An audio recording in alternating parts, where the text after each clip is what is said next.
Corona virus की वजह से लगे लॉकडाउन खुलने के बाद अब स्कूल भी धीरे धीरे पटरी में आने लगे हैं। इसी कड़ी में हाई स्कूल और मिडिल क्लास की कक्षाएं तो शुरू हो गई हैं, वहीं प्राइमरी स्कूल के बच्चों को भी शासन ने अनुमति प्रदान कर दी है। लेकिन एक गांव में स्कूल भवन न होने से 3 साल से स्कूल में पढ़ने वाले छात्र छात्राओं को बैठने के लिए भारी समस्याओं से जूझना पड़ रहा है। वहीं जिम्मेदार दलील देते हैं कि जमीन की कमी की वजह से स्कूल भवन का कार्य की स्वीकृति अधर में लटकी हुई है। जबलपुर के ग्रामीण इलाके के पाटन क्षेत्र के बोरिया गांव में यूतो हायर सेकेंडरी स्कूल है, जहां दूर दूर के गांव से बच्चे पढ़ने आते हैं। पिछले 3-4 सालों से स्कूल का पुराना भवन जर्जर होकर गिर गया, जिससे छात्र छात्राओं को बैठने में मुश्किलों का सामना करना पड़ रहा है। हालात ये है कि एक रूम में 2-2 कक्षाएं लगानी पड़ती हैं। स्कूल भवन की कमी को लेकर ऐसा नहीं है कि किसी को जानकारी ना हो।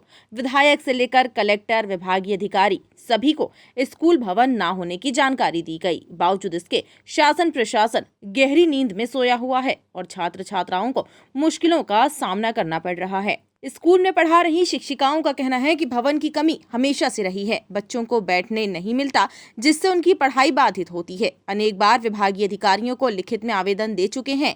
स्थानीय विधायक को भी स्कूल भवन ना होने की जानकारी है।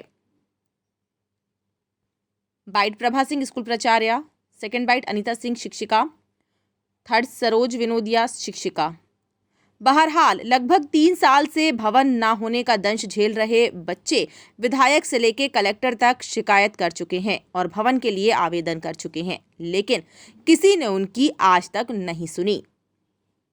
भैया देखो, 19 कोविड के चलते हमारा प्राइमरी और मिडिल के भी बच्चे आना शुरू हो गए हैं। बच्चों के आने से स्कूल में रौनक तो बढ़ गई है, लेकिन बच्चों को बैठने की बिल्कुल व्यवस्था नहीं है, क्योंकि विगत 3 सालों से हमारे पास में बिल्डिंग की समस्या बनी हुई है। आला अधिकारियों से हम चर्चा कर चुके हैं, सभी जगह हमारा डॉक्यूमेंट से पहुंचा दिए हैं, लेकिन अभी तक हमारे पास में बिल्डिंग का कोई सल्यूशन सॉल्व नहीं हो पाया है। और यदि पूरी बच्चे भीड़ आते हैं तो हमारे सामने एक ऐसी भीषण समस्या है कि बच्चों को हम अध्यापन कार्य कैसे करवाएंगे। और आप देख रहे हैं कि मौसम में परिवर्तन है, लगातार गर्मी बढ़ी हुई है ना, डेंगू जैसी बीमारी चली रही है।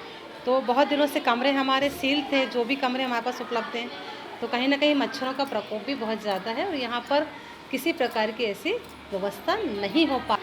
हमारे विद्यालय शासकीय उच्चतर माध्यमिक विद्यालय जो बोरिया है, वहाँ पर बिल्डिंग नहीं है और जो संख्या है वो बहुत ज़्यादा है, क्योंकि एकीकृत शाला है पहली से लेके 12वीं तक।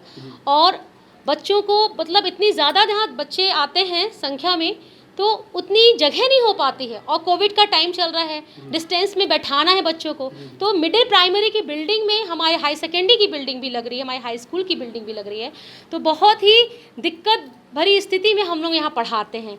तो यही शासन से मेरी दरख्वास्त है कि जल्दी से जल्दी हमारे यहाँ गांव में हमारे विद्यालयों को बिल्डिंग सैंक्शन कर दी जाए, ताकि बच्चों को जो आज सुविधा हो रही है वो आज सुविधा नहीं हो, और बच्चों को लैबोरेटरी अच्छी मिले, बच्चों को खेल का प्रांगण अच्छा मिले, अच्छी कक्षाएं मिले, प्रयोगशाला मिले। तो ये सारी सुविधाएं जब होंगी, एक अच्छा वातावरण मिलेगा, तो बच्चा बहुत अच्छे से पढ़ाई कर सकेगा। टाइम 8 मध्य प्रदेश के लिए कटंगी जबलपुर से पवन तिवारी की रिपोर्ट।